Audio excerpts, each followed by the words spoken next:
I think you decide what you want to remember and what you want to forget. That's not how it works. What you're asking me to do is perform, and I can't do that.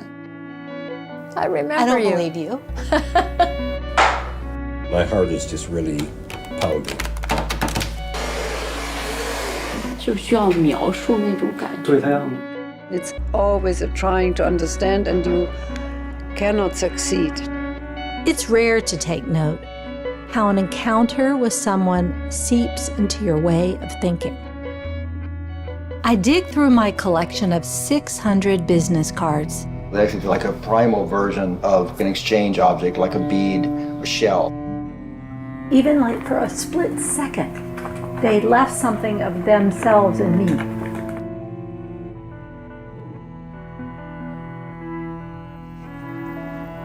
You sure that's what this is? It's a card reader. It's for looking at things closely. Very curious. It's just moving. There's so much heart in it.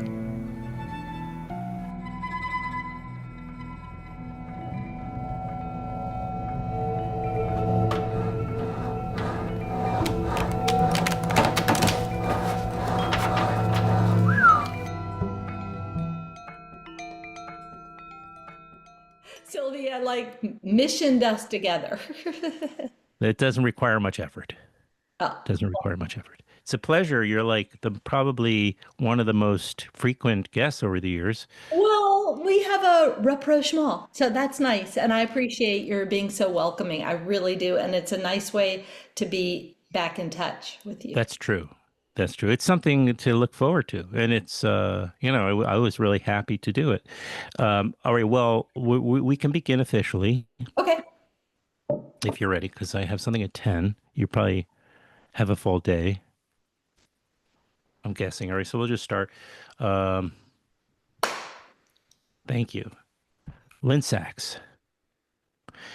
Oh, could I ask you one question? You can. All right. Is this now is video? It's not just audio, right?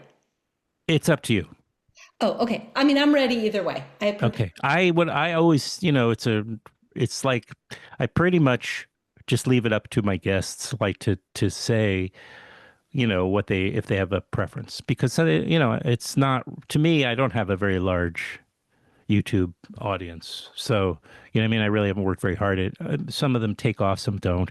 But I think my sense is there's a much larger audio podcast listenership. So, but if you, so it's, you can let me know. It's fine. The audio and video is fine. I put on lipstick. You look great. You always look great. And I love that in this film, every contact leaves a trace. We're introduced to your hairstylist. Oh, yeah. Right? Yes, we are. She's a Lithuanian woman, we understand. No. Oh. I mean, is she Ukrainian? She's Latvian. Latvian. I'm sorry, Latvian. Big difference. You're just like me. Exactly. Well, Eastern Europe isn't as bad as some other ethnic areas that we could sound really stupid, but these folks would have any idea Brooklyn versus, I don't know, Queens or something. Although I guess Brooklyn has sort of become a huge international thing, right? A bit. It's called Every Contact Leaves a Trace. And you're about to have your world premiere. We're going to mention this right from the get-go so we don't get in trouble. And I had this open here so I could be accurate, but it's going to have its world premiere festival-wise at IDFA in Amsterdam. Which is the International Documentary Festival of Amsterdam. Yeah, of Amsterdam. Right. November. I just want to make sure I get the date right. Your first. The very, very first screening is November 17. I thought it was the 17th. And there are 5 screenings in Amsterdam, but I just realized that the first screening is in the Eye Museum, which is a museum I've never been to, but everyone raves about. And they have a theater there. And so I'm really excited to reveal what I've been doing the last 5 years in a place that is so attuned to vision and thinking through the eyes in that way. So that's like just a treat. But then it will move around Amsterdam, and I'll be there for about 8 days. So I'm really looking forward to those conversations with people. And some of the people from the film are coming to Amsterdam to meet me. That's wonderful. Let's explain. Even though in the intro that I do, I'll have, at least on the audio podcast wise, I'll have introduced. Is there? Oh, and I can ask. Is there some sort of trailer or teaser? It's pretty early in the process, so probably. Yeah, I've created a trailer with my sales agent, distributor, Kino Rebelde, and so that will be premiered pretty soon. Yeah, I actually like the idea of the trailer because it's just not my trailer in particular, but it is a distillation of all the different ideas that are circulating in the whole film.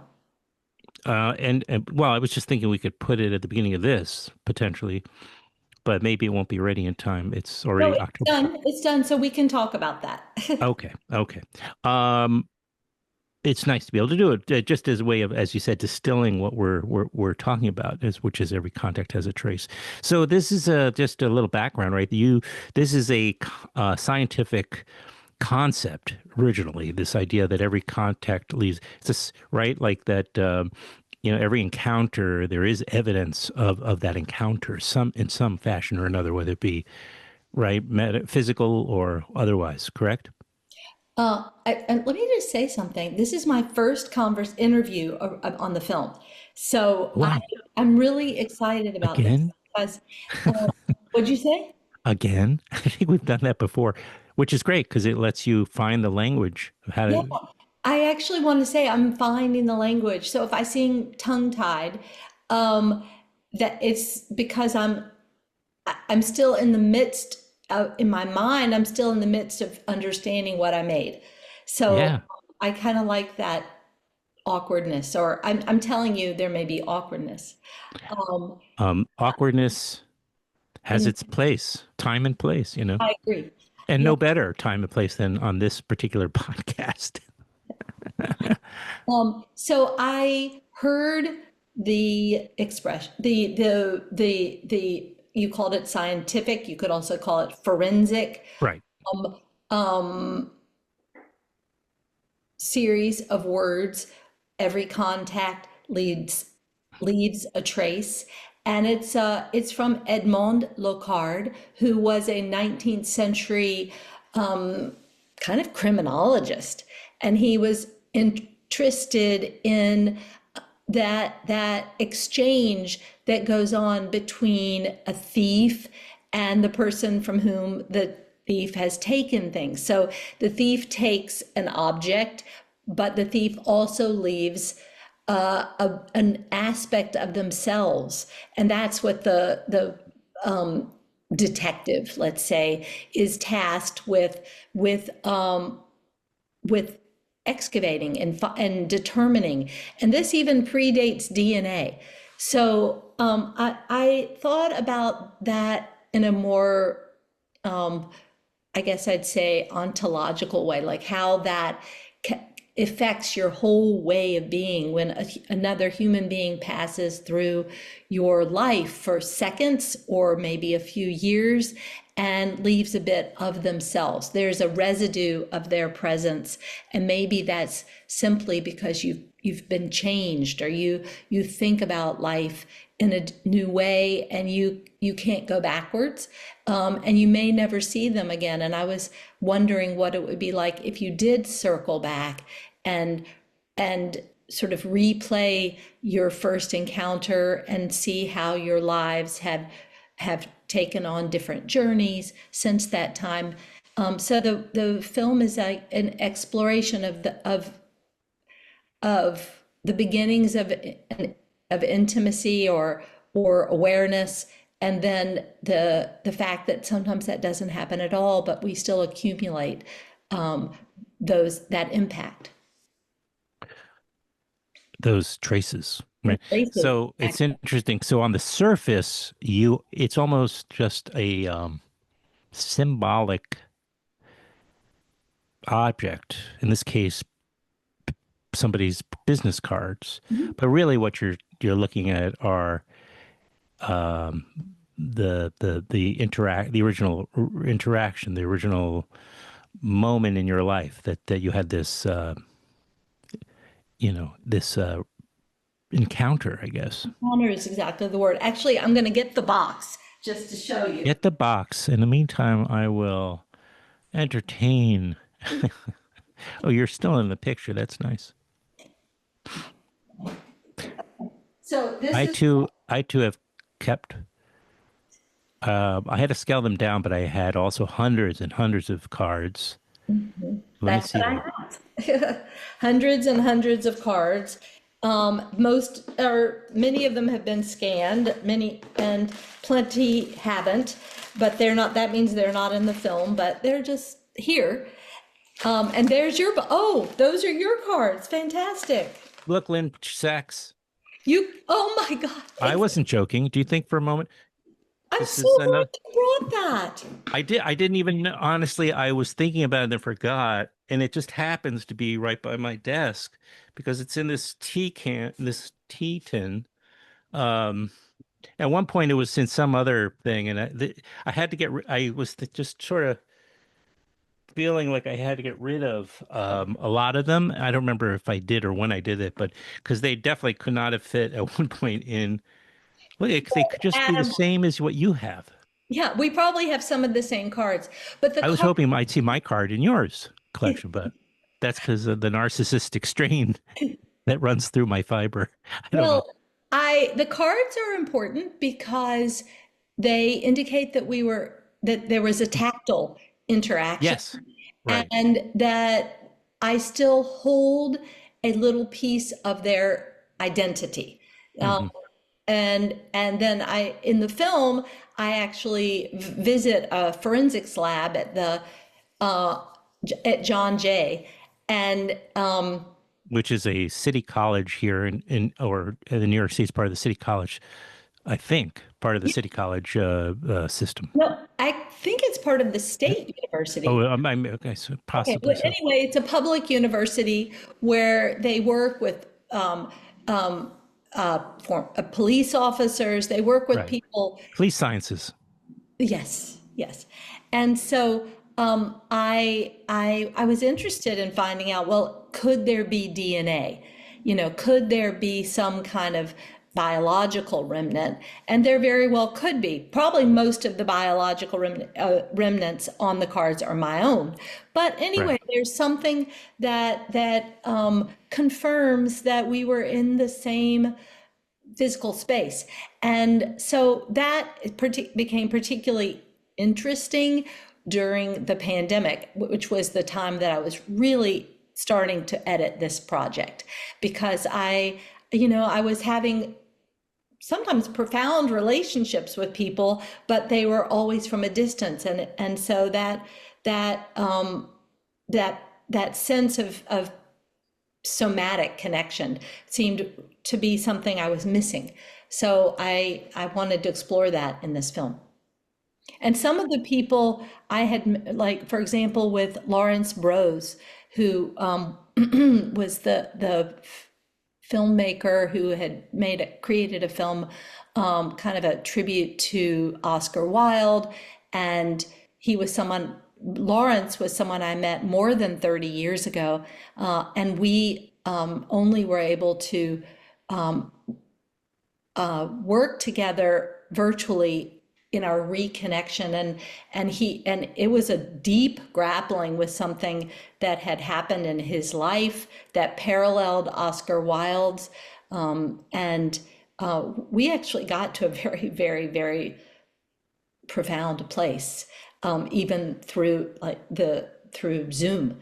But then I wanted to mention him because as I was finishing the film, I called him to say that I had finished, and I wanted him to see the film because he's quite vulnerable in the film, and I just wanted him to understand what was happening. And he said, "Lynn, I'm so glad you called, and I'd love to see the film." And he said, "I'm going to die in a month." He had cancer, and he said, you better show it to me soon. So that was on a Friday last spring, and I flew to Buffalo with the film, and we watched it together. And he seemed to be, he told me he was quite pleased with the ways that that the film addressed how he had been punished by the state, as had Oscar Wilde, and that it left its own wound, which was not connected to his illness, but he was about to have the most important exhibition of his life in Buffalo. Oh, wow.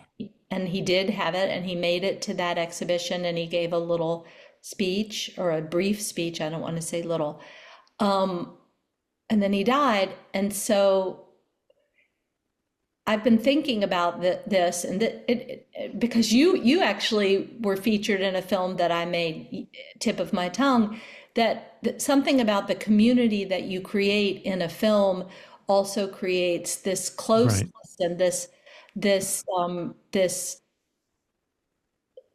sense of obligation, and this scary forms of guilt and responsibility. Did I represent the person well?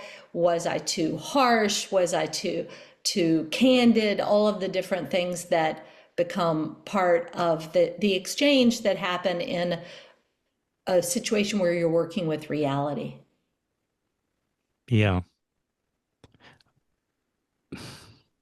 Well, it gives an emotional through line into both those films in a way. There's an arbitrariness to the cast in a way, but at the same time, it's all about putting together like something larger, but that brings us all together. I don't know that I'm describing it all that well, but there is something that about looking in your past, and trying to put these things together, which gives you a sense of identity, perhaps, or gives your life meaning in ways. We're always looking for meaning. So in a way, it's kind of it seems arbitrary on one level, I guess is what I'm saying, but it also gives you a sense of meaning in your life when you just take like a bunch of cards and start contacting people. But that's your life. Those are these are all part of my life. If each one is a story. I don't remember most of them, honestly. Yeah, you started off our conversation speaking about the woman who cuts my hair, and right. I might try to use this at some point, so I'm keeping it. Anyway, I'm sorry. Yeah, yes, your hair. Yeah, and there's a Latvian lady. Yes, and there's a construct, kind of, at least in our society, that you have when every few months you get your hair cut and you talk about your lives with the person who cuts your hair. There's an intimacy, a physical intimacy, because they are touching you in ways that maybe even your closest. They're also removing parts of your body. Yes, they're which is really intimate. Yes, it's like a surgery, could be. And then you have a conversation, but I was also trying to bring to light that the conversation is almost a staged conversation, more in your head than in reality, because I had staged my conversation with the woman who cuts my hair, thinking that she was from Ukraine and that she had been Her family might be in peril. in All peril. this. Exactly.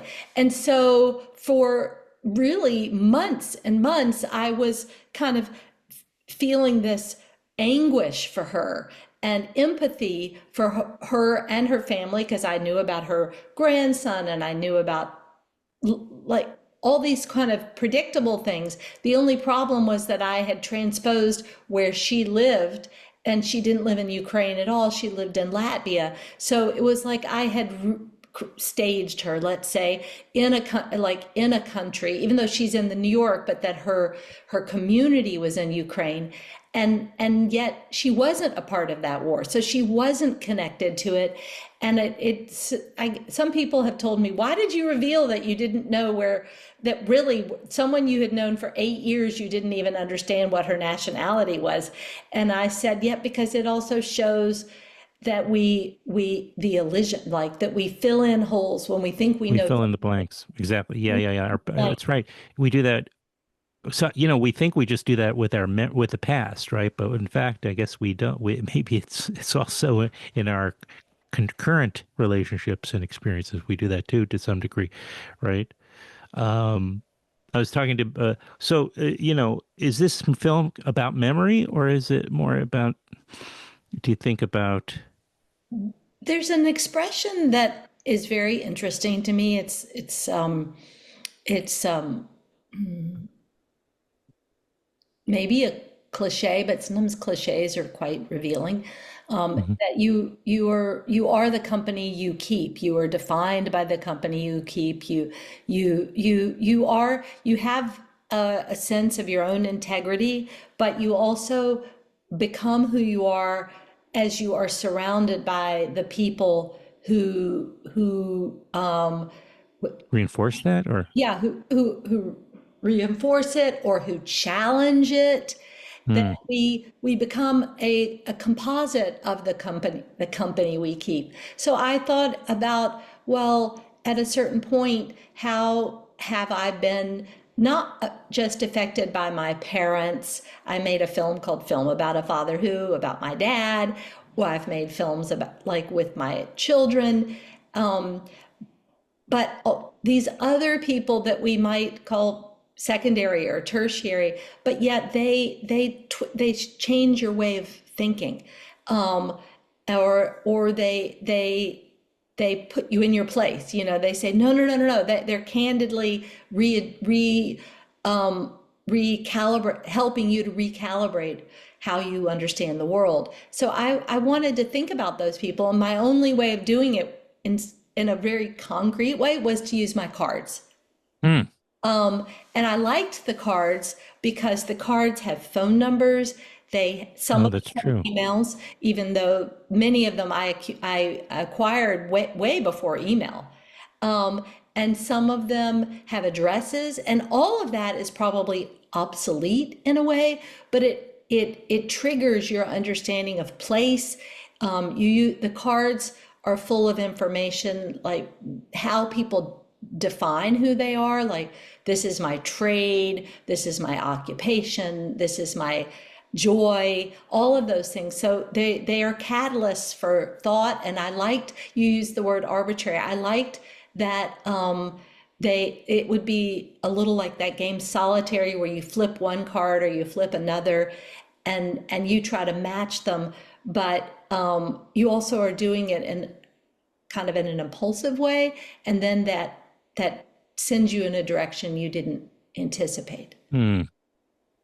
Yeah. Well, I really enjoyed it. I'm not sure and I think that people can experience it whatever way they experience your film and draw their own conclusions, what you're talking about, right? Or what you're trying to get at. I kind of hope that as you watch the film, you also think about your own community, cosmos, and you say, okay, these are some of the people who populated Lynne's life over decades, but then, how do I relate to a person at a grocery store I go to regularly over and Yes. over again? Or, you know, there's that nobody else in your life, Adam, knows about your conversations that you have maybe at the gas station or maybe with your, you know, and Mike, like I thought a lot about a therapist who'd had a big effect on me, but I actually couldn't reconnect with her. So I staged that with an actress because Right. I think one of the ways that memory works is that we're always restaging what happened, but Yes. memory also propels the future. So we stage how something could have happened or might have happened. Mm-hmm. Mm. Do you think it was, speaking of arbitrary, do you feel like your compulsion or your I thought, what am I saying? Your decision to collect these cards, was that ever a conscious thing, or they just sort of it just sort of happened? Um, Because if it's unconscious, let's say, then this makes sense, perfect sense that you'd want to go back and explore it, right? That's kind of almost Freudian in the sense like, why do you have this? Do you ever think about what this symbolizes? Why do you have this box in the first place? and I love that you say the cards are not just cards. They're kind of the box itself, the container is a symbol of the life you've led. You know, what's the difference between that and a photo album? Right. You know, the photo album is usually with people who have had a more intimate relationship, but I can't, it's the photo album with all the pictures, let's say from years ago, of your cousins. Maybe they didn't affect the cousins themselves or just happened, that's kind of arbitrary. They happen to be related to you. But these are people who, these Yeah. people whose cards are in the box are definitely more indicative of the life you chose to leave or lead. But I'm thinking maybe it's not the, I mean, you explored it in an interesting way, like about like actually trying to create contacts with, just seven, Yeah. again, arbitrary, right? But it's why is it that you're keeping it in the first place, right? Oh, yeah. What is it you're trying to, like, you can, maybe it just seems like, okay, I just started doing it one day, but a lot of people don't. They kind of either, if it makes sense for them, they'll put the information down in a phone book or now into a phone, and then they toss the card, right? But Well, this is like, I think that's a great question. And there are two children in the film, my niece and your nephew. niece and nephew, Felix and Viva, who are your brother's twins, Ira's twins. Exactly. So Viva and Felix are of like a whole different generation from me, and Yeah. obviously, and they How old are they now? Or they're were they in the movie? 13, but they grew up in the movie, so they start about eight. Oh my God, I didn't even notice. So they Okay. probably even start around 7. Yeah. So I Wow. was filming with them for a long time, and they kind of become the chorus of the film. So they're removed from the trajectory of my journey to reconnect with people who had been part of my life, but they sort of work as a constant, and they say things like, why did you keep these cards? Why didn't you just write down as you said, write down the numbers or put it in your telephone? And I like that the cards are a direct relationship to these people, and I Right. like that each card embodies not who someone was or is, but who they wanted to present, how they wanted to present themselves to the world. This is who I am in a framework. But if you ask me who I am when I'm home on the couch, it would have nothing to do with the card. So it's how each of those people constructed their identity. And the kids really kind of push me to thinking about letting it go. They understand its metaphoric place. Right. They're sophisticated, but they don't have life experience, Yes, yes. which they may come around to understanding when they have a nostalgic experience or a nostalgic perspective.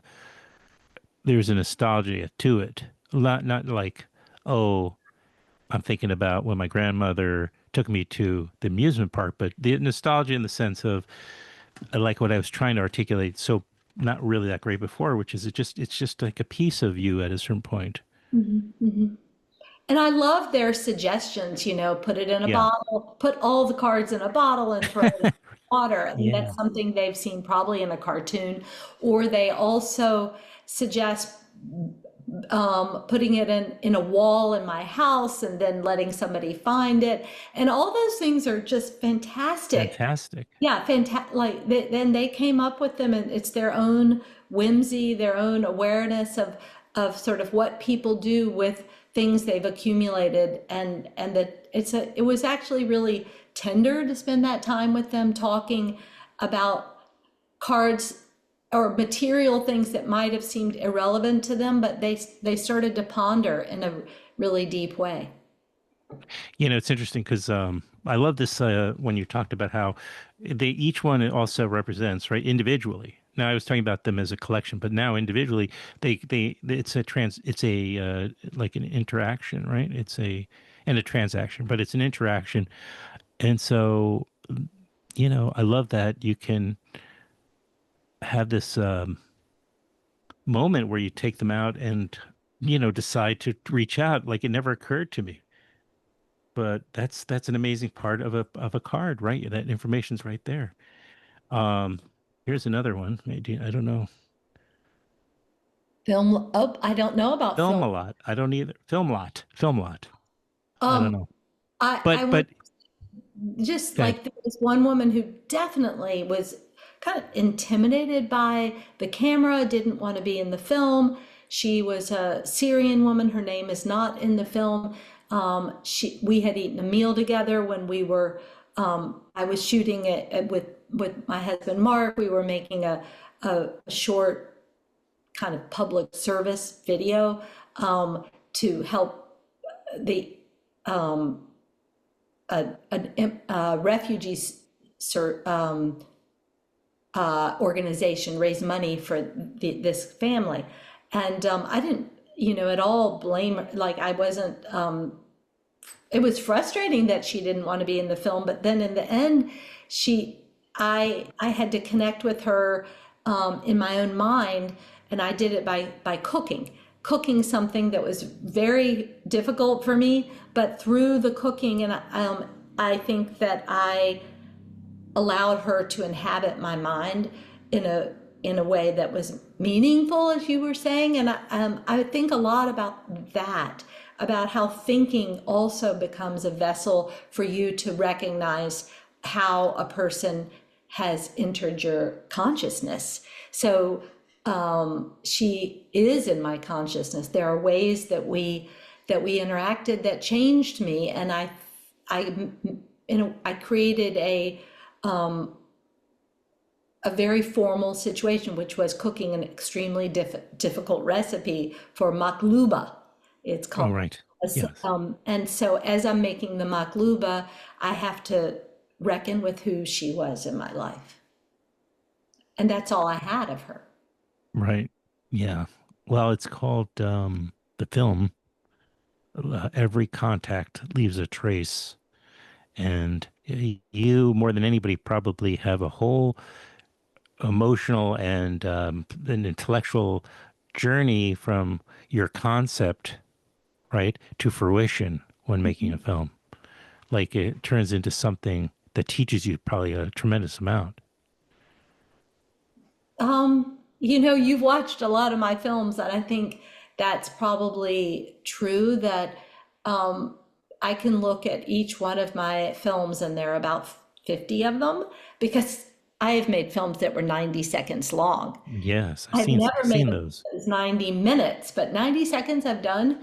I've made quite a few at 4 minutes. I've made a lot of 45-minute movies. I haven't added up all the minutes yet, but That's another project. yeah, but each one is an immersion, and that's the art making giving back to me, letting me enter in such a deep way. Yeah. Well, I really we enjoyed watching this the other night because Christina also enjoyed it.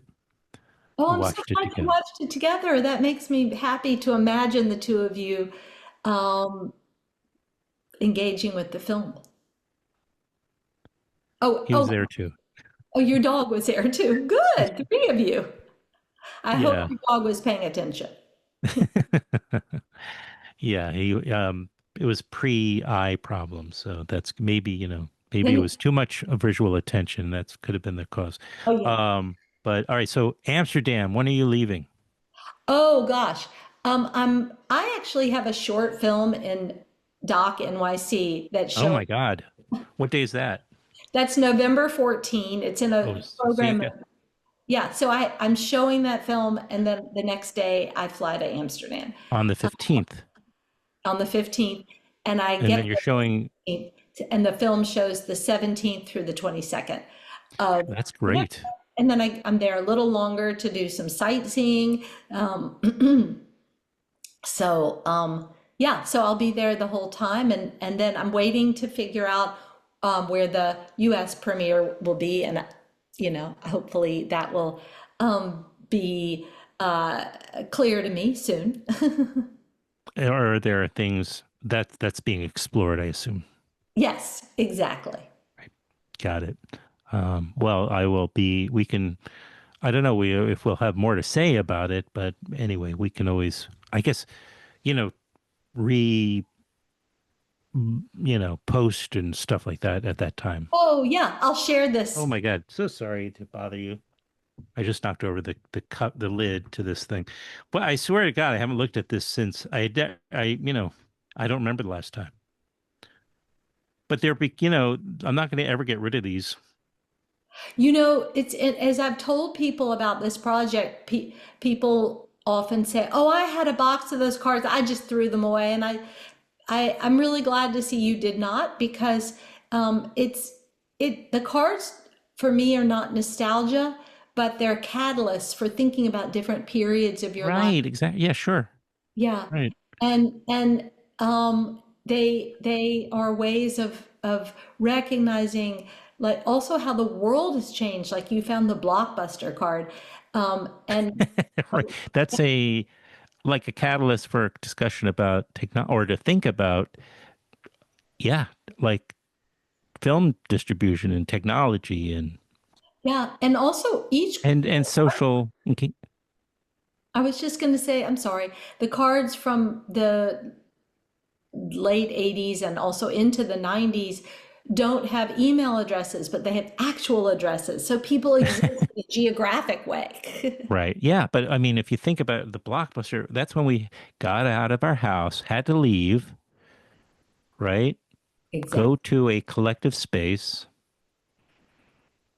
Yeah. sift through things, make conscious decisions that took, thought, and maybe there was sometimes, you would go with this idea of what you wanted more often than not, probably, but also there was the spontaneity and all these experiences you had, and then you it was just a very different way of living in the world than we click a couple of buttons on a remote control. Yeah, I hope the film actually sparks people to think about different ways they have lived in the world, affected by the twists and turns of history, but also affected by, for example, where you live. Like, you might have a whole bunch of cards in there from your time in Brooklyn, and then you have another from another place you lived, and so that's like a whole accumulation of ways. A little bit of a map. Yeah, it's a map. Yeah, it's a map. Well, this has been new to both of us to talk about. So I thank you for giving me the opportunity also to start to find language of talking to you about your latest film. And Yeah. Well, I wish you a great trip and world premiere in Thank you. Amsterdam. I appreciate your talking and welcoming me back to your program. My So, pleasure. Thank you. all right. I'm going to hit the stop here.